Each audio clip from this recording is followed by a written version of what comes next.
चांगली मंत्रिपदं मिळाले नसले तरी किमान मलाईदार महामंडळ मिळावेत असा सूर भाजप आमदारांमध्ये उमटू लागल्याची माहिती सूत्रांनी दिली आहे। भाजप पक्ष नंबर 1 असल्यानं किमान मलाईदार महामंडळ तरी द्यावीत अशी चर्चा भाजपच्या अंतर्गत रंगू लागली आहे। वणी सप्तशृंगीचा लवकरच कायापालट होणार आहे। सप्तशृंगीगडाच्या विकासासाठी 81 कोटी 86 लाख रुपये मंजूर होणार आहेत आणि उद्याच्या बैठकीत विकास निधी मंजूर केला जाईल अशी ग्वाही उपमुख्यमंत्री अजित पवार यांनी दिली आहे। अजित पवार नाशिक जिल्ह्यावर असताना ही घोषणा केली आहे। राष्ट्रवादीचे आमदार नवाब मलिक यांनी उपमुख्यमंत्री अजित पवार यांच्या गटाला पाठिंबा जाहीर केल्याची माहिती सूत्रांनी दिली आहे। निवडणूक आयोगाच्या सुनावणीत अजित पवार गटानं आपल्यासोबत 42 आमदार असल्याचा दावा केला होता, त्यामुळे 42वा आमदार नवाब मलिकच असल्याची चर्चा सुरू आहे। आयोगाच्या सुनावणीमध्ये अजित पवार गट शरद पवारांना हुकुमशहा म्हटल्यानं जितेंद्र आव्हाड व्यथित झालेत। कालपर्यंत जे पवार विठ्ठलाच्या रूपात होते, दैवत होते, ते आता राजकीय हेतू साध्य करण्यासाठी हुकुमशहा कसे होऊ शकतात असा सवाल आव्हाडांनी अजित पवार गटाला विचारला। इंडिया आघाडीत वंचितला घेतलं नाही तर मोदी इंडिया आघाडी ठेवणार नाहीत असा इशारा वंचित बहुजनचे सर्वेसर्वा प्रकाश आंबेडकरांनी दिलाय। वंचितला इंडिया आघाडीत घ्यायला पवारांचा विरोध आहे की भाजपचा असा सवाल त्यांनी केला। टोस्ट आणि खारी आता स्वस्त होणार आहे। केंद्र सरकारनं टोस्ट खारीवरील जीएसटी कमी करण्याचा निर्णय घेतलाय। टोस्ट खारीवर आता 12% 5% जीएसटी करण्यात आलाय, त्यामुळे टोस्ट खारीचे भाव कमी होणार आहेत। शिवसेना आमदार संजय शिरसाट यांचे कान टोचले जाण्याची शक्यता आहे। देवेंद्र फडणवीस यांनी केंद्रात जावं आणि एकनाथ शिंदे यांनाच राज्यात ठेवावं असं विधान संजय शिरसाट यांनी केलं होतं, त्यामुळे महायुतीच्या समन्वय समितीच्या बैठकीत शिरसाटांना याबाबत समज दिली जाण्याची शक्यता आहे। कोकण पदवीधर मतदारसंघावरून काँग्रेस राष्ट्रवादी आमने-सामने येण्याची शक्यता आहे। कोकण पदवीधर मतदारसंघावर काँग्रेसनं दावा केलाय। ही जागा पूर्वी राष्ट्रवादी काँग्रेसकडे होती, त्यामुळे काँग्रेस विरुद्ध राष्ट्रवादी असा संघर्ष होण्याची शक्यता आहे। लोकसभा निहाय मनसेच्या बैठकांचं सत्र सुरू आहे। मनसेच्या संभाव्य उमेदवारांची सध्या जोरदार चर्चा सुरू आहे। यामध्ये राजू पाटील, अभिजित पानसे, अविनाश जाधव, बाळ नांदगावकर, नितीन सरदेसाई, संदीप देशपांडेंसारख्या दिग्गजांचा समावेश आहे।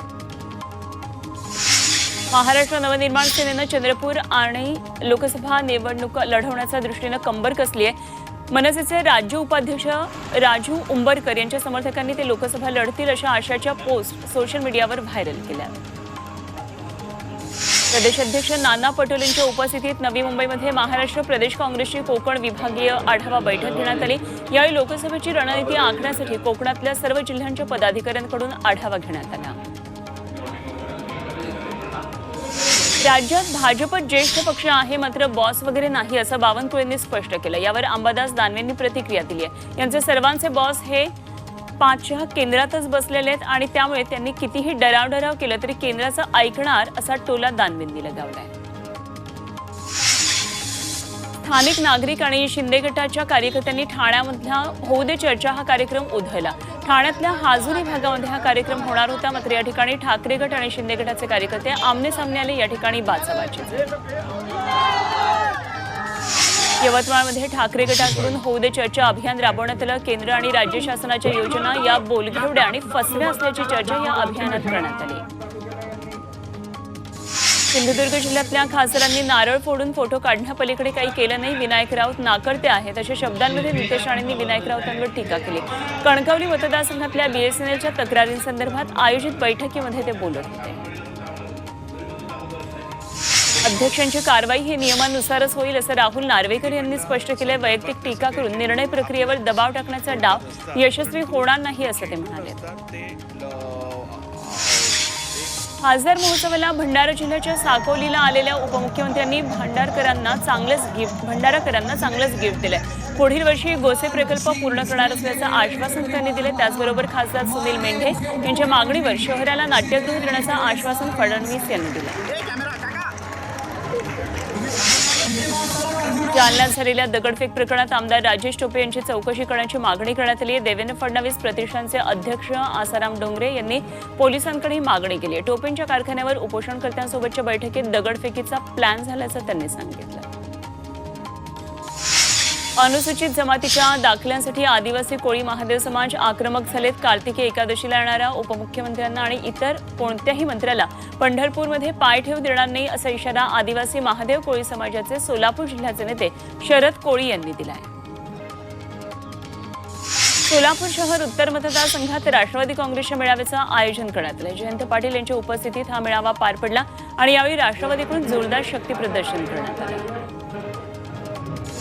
रासप प्रमुख महादेव जानकर यांची जनस्वराज्य यात्रा सोलापूरच्या मोहोळमध्ये दाखल झाली। रासप कार्यकर्त्यांनी यात्रेचं जंगी स्वागत केलं। यावेळी जानकर यांच्या गळ्यामध्ये नोटांचा हार घालून त्यांची घोड्यावरून मिरवणूक काढण्यात आली। अकोल्यातल्या हुतात्मा स्मारक परिसरात 28 शहीदांना आदरांजली आणि नवीन पिढीला प्रेरणा म्हणून त्यांचे पुतळे उभारण्यात आले। स्मारकाचं लोकार्पण उपमुख्यमंत्री देवेंद्र फडणवीस आणि पालकमंत्री राधाकृष्ण विखे पाटील यांच्या हस्ते करण्यात आलं। कोल्हापूर जिल्ह्यातल्या पन्हाळगडावर महाराष्ट्र राज्य साखर कारखाना संघटनेचे 3 दिवसीय अधिवेशन आयोजित करण्यात आलं। राज्यात 650 कोटी रुपये कामगारांचे पगार थकीत आहेत, त्यामुळे कामगारांना आपलेपणाची वागणूक द्यावी असं जयंत पाटील म्हणाले।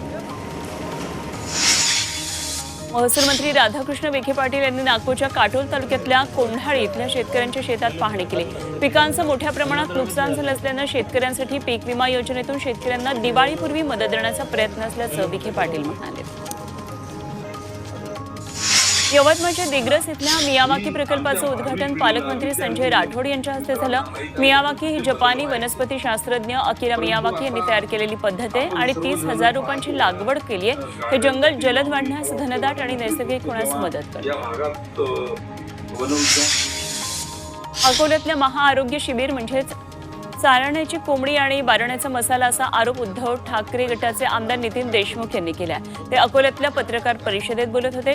भाजप प्रशासनाचा वापर करून प्रचार करत असल्याचा आरोप देशमुखांनी केला। हिंगोलीचे खासदार हेमंत पाटील यांच्यावर अॅट्रॉसिटी ऍक्ट अंतर्गत गुन्हा दाखल करण्यात येऊनही अटक का नाही असा सवाल युवा पॅन्थर संघटनेनं उपस्थित केला। नांदेड रुग्णालयाच्या डीनला हेमंत पाटील यांनी शौचालय साफ करायला लावलं होतं। शिर्डीतील साई संस्थान प्रशासनाविरोधात सुरू असलेलं उपोषण अखेर मागे घेण्यात आलंय। इतर ठिकाणी साई मंदिर उभारण्यासाठी साई संस्थान निधी देईल अशी भूमिका साई संस्थानच्या मुख्य कार्यकारी अधिकाऱ्यांनी मांडली होती। राधाकृष्ण विखे पाटील यांच्या मध्यस्थीनंतर हे उपोषण मागे घेण्यात आलं। चंद्रपूरमध्ये उपरवाही गावातल्या अंबुजा सिमेंट कंपनी विरोधातलं आंदोलन अखेर मागे घेतलंय। प्रकल्पग्रस्तांनी टॉवरवर चढून तब्बल 16 तास शोले स्टाईल आंदोलन केलं। राजुरातल्या उपविभागीय अधिकाऱ्यांनी बैठकीचं आश्वासन दिल्यानं आंदोलन मागे घेण्यात आलं। मुंबईमध्ये डम्पिंग ग्राउंडचा मुद्दा पुन्हा एकदा पेटलाय। कांजूरमार्ग डम्पिंग ग्राउंड बंद करण्याच्या मागणीसाठी शिंदे गटानं ईस्टर्न एक्सप्रेस वेवर रस्ता रोखला होता आणि त्यामुळे या मार्गाच्या वाहतुकीवर परिणाम झाला। मात्र पोलिसांनी या आंदोलकांना ताब्यात घेतलं आणि वाहतूक पूर्ववत केली। अकोल्यात सरकारच्या विरोधात विराट मोर्चा काढण्यात आला। सरकारी सेवेत कंत्राटी भरती, कमी पटाच्या शाळा बंदचा निर्णय यासह शाळा दत्तक देण्याच्या विरोधात मोर्चाचं आयोजन करण्यात आलं। या मोर्चामध्ये विद्यार्थ्यांसह शिक्षक मोठ्या संख्येने उपस्थित होते। पश्चिम रेल्वेनं चर्चगेट ते मुंबई सेंट्रल दरम्यान आज जम्बो ब्लॉक घोषित केलाय। पनवेल यार्ड आणि वाडीबंदर सीएसएमटी दरम्यान दिवस रात्रकालीन ब्लॉक असेल आणि या ब्लॉकमुळे मध्य रेल्वेवर कोणताही ब्लॉक नसेल। लातूर पुणे रेल्वे सेवा मंगळवारपासून सुरू होणार आहे आणि 3 महिन्यांसाठी विशेष रेल्वे धावणार आहे। ही रेल्वे दुपारी 3 वाजता हरंगुळ रेल्वे स्टेशनवरून सुटून रात्री 9 वाजता पुण्यामध्ये पोहोचेल। सण उत्सवात लातूरकरांसाठी ही रेल्वे सेवा फायद्याची ठरणार आहे।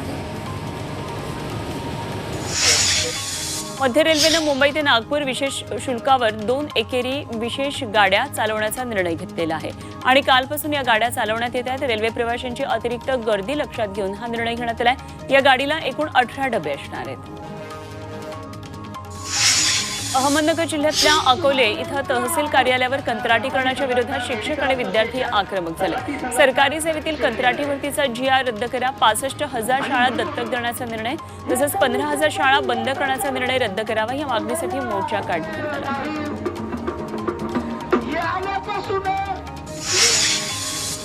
राज्य परीक्षा परिषदेकडून घेण्यात येणारी शॉर्टहँडची चाचणी आता पुढच्या वर्षापासून ऑनलाईन होणार आहे। यापूर्वी ही चाचणी ऑफलाईन घेतली जात होती। यामध्ये अनेक गैरप्रकार उघडकीला आल्यानं आता शॉर्टहँडची चाचणी ऑनलाईन होणार आहे। यंदा नोव्हेंबरमध्ये अखेरची ऑफलाईन चाचणी असेल।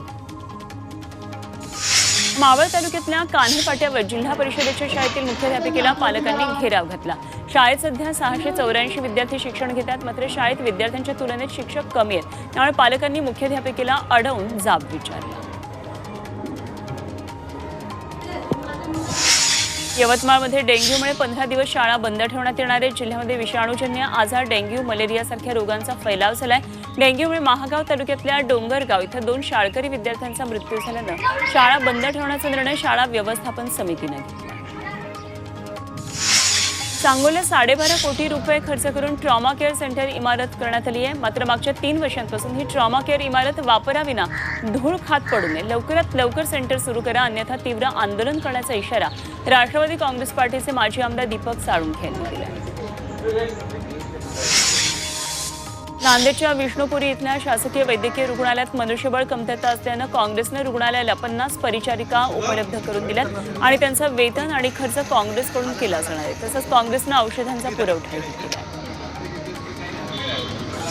कल्याण डोंबिवली महापालिकेच्या हरकिशनदास रुग्णालयाला भाजप आमदार गणपत गायकवाड यांनी भेट दिली। रुग्णालयातल्या अपुऱ्या सुविधांबाबत त्यांनी अधिकाऱ्यांना जाब विचारला। आमदारांच्या पाहणीनंतर अधिकाऱ्यांनी वाढीव डॉक्टर देण्याचं आश्वासन दिलं। परभणी जिल्हा रुग्णालयाचे जिल्हाधिकारी रघुनाथ गावडे यांनी पाहणी केली। रुग्णालयामध्ये एका रुग्णाचा मृत्यू डॉक्टरांच्या चुकीमुळे झाल्याचा आरोप नातेवाईकांनी केला। त्यानंतर जिल्हाधिकाऱ्यांनी पाहणी केली तेव्हा रुग्णालयामध्ये मनुष्यबळ कमी असल्याचं गावडे यांनी कबूल केलं। माजी मुख्यमंत्री उद्धव ठाकरेंनी आवाहन केल्यानंतर ठाकरे गटाचे पदाधिकारी चांगलेच कामाला लागले। मांजऱ्यातल्या भाभा रुग्णालयामध्ये जाऊन त्यांनी रुग्णालयातल्या औषधांचा साठा आणि इतर सोयीसुविधांची माहिती दिली। गोंदियाच्या सडक अर्जुनी ग्रामीण रुग्णालयामध्ये साप्ताहिक आरोग्य मेळाव्याचं आयोजन करण्यात आलं। या आरोग्य मेळाव्यात नाक घसा तज्ज्ञ, त्वचा रोग तज्ज्ञ, हृदयरोग तज्ज्ञ, महिला रोग तज्ज्ञ तपासणी करतात। नागरिकांकडून योजनेला चांगला प्रतिसाद मिळतो।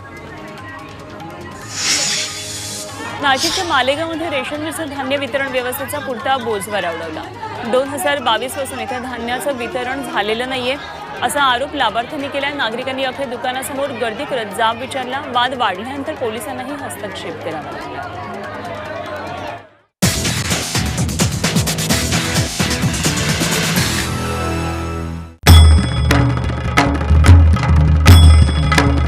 भंडाऱ्याची उधळण म्हणजे